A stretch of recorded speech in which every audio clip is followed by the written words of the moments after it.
Well, tonight, humanitarian organizations as well as migrant support organizations are telling us hundreds of people are being deported from Arizona on a daily basis to Mexico through the Nogales port of entry. Deportation remains steady until President Biden's executive order on illegal asylum seekers recently took effect.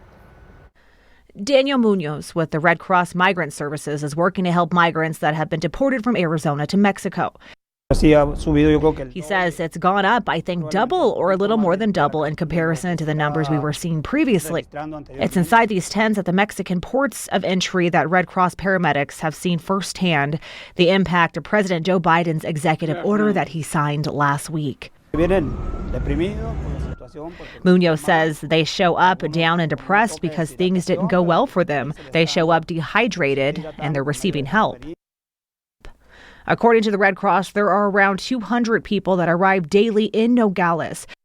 Add this to the number of those who are not seeking medical attention. This morning, our news crews were there to record various groups loaded onto buses, groups that were about to be deported. According to Pedro de Velasco with the Nogales Kino shelter, he says these migrants found themselves at a closed door. They were ignored and they were all deported without having an opportunity to speak. This comes after Biden issued an executive action temporarily limiting asylum processing once there has been a 7 consecutive calendar day average of 2,500 encounters or more. The action went into effect immediately because daily encounters were hitting a daily average of more than 4,000, according to Homeland Security officials. Humanitarian organizations on the Sonoran border are seeing an increase in the number of people who have been deported. Today, they received 300 people, and they anticipate that number will only go up.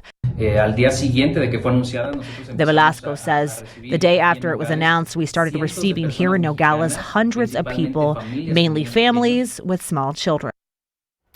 And today, the American Civil Liberties Union sued the Biden